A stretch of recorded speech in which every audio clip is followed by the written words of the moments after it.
I'll tell you what, let's pop back to the 80s and one of the biggest stars of that era. Here's how she was then. On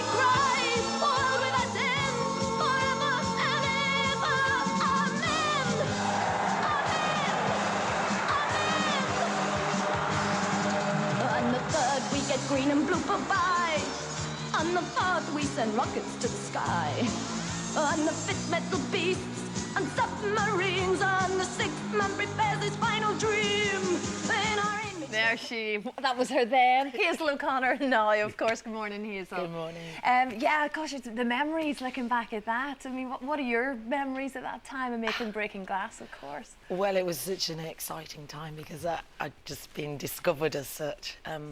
To be honest, held into this huge thing. Yeah, I think the best thing though was getting the film and then them saying I could write the songs for it. That was the most important part for me because I didn't really ever expect to do any acting in my life, but singing was what I did. So you're propelled into sudden stardom. What do you think now when you look at the stars of today? Because it's a slightly different business now, but it's kind of much more instantly global, as with the mania surrounding Justin Bieber's appearance on the show later. I think, you know, from what I've heard about Justin Bieber, and I did see him the other week on TV myself, on the X Factor, I still think that the great thing about YouTube is that people can cut through and miss out all the nutty stuff with corporations, with record companies, and maybe it's can be more in the hands of the artist, except for I suppose then people who just go, I want to be famous, and then they get famous. Also, you don't make as much money now, possibly because anyone can get hold of the music. You need to be really big, don't you, in order to... Maybe, but it gives people that platform, and of course, hey,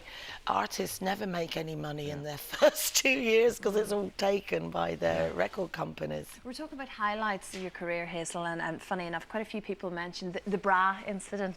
Yes, it's funny that. It's funny that, isn't it? What happened? Well, I'll let Hazel... The bra incident sounds interesting. I'll let Hazel tell you. Okay, well, see, because the song that I was promoting on Top of the Pops was called Decadent Days, and I just thought that it would be funny because lots of people on you know, Top of the Pops used to go, hello, Mum, you know, in the audience. So I thought I'd put I had another image that I used to go out to see gigs in, like I'd go and see Toya Wilcox in this person we call Miss Peabody, and she had glasses and a wig and stuff. And so I did that while he was introducing me, the DJ, and then I threw the wig off and threw my clothes off and did this song in my bikini top and mini skirt, which would have been a great idea, except for that I've never been a really slim girl. I've always had me love handly bits. And so the next day the newspapers were horrible and wrote stuff like, you know, shouldn't have done that, love handles, blah, blah, blah. But I know that all the school kids really liked it because I was one of those school kids. I did like it. Let's have a look at your new song, new video here. You've got some 80s mates in here. Christmas Day has come, and we are still here to tell the tale. The year is moving on. Let's raise a glass, let's raise a cheer.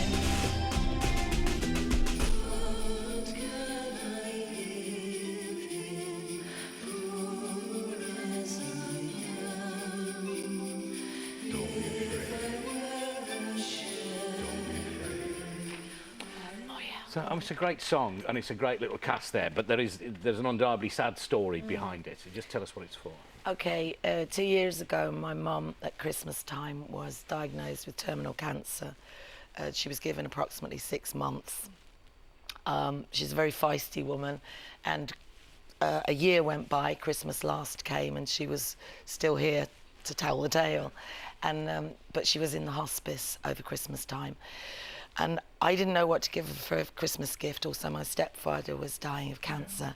So we were going to have Christmas dinner in the hospice all together. And I thought maybe if I could write a little song or a poem or something. So I wrote that on Christmas Eve, took it into the hospice, played the song for them as my Christmas gift. And then I was so thrilled that the hospice brought her back for a second leg of life, let's say, that I offered me services as fundraiser. And I thought, well, I can do little things like make small downloads, anything that can contribute money. And and to pass the message on that hospice isn't just for people to go to die. Hospice is a place for respite, to continue to thrive as long as they can.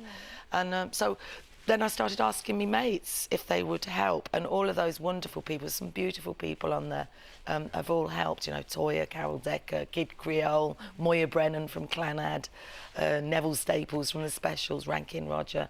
I'm probably going to forget somebody, but you'll probably remember and say it, I don't know, but just fabulous people, and then they all got to sing it, and yes. Okay. Well, listen, best of luck with it. And I mean, wise words on hospices, because anyone who's ever had the services of those places always say the same thing. Don't know what they would have done Without the them. hospice, So, very important. Yeah, Okay, Hazel. incredible places. Have a great Christmas. Okay, Thank just got to you. get your record this week though on Amazon.com. Okay. Amazon.com. All right, we'll do that. Stuff like that. Thank you. Thanks Hazel. very much Thank you indeed. very much. Just another quick reminder, as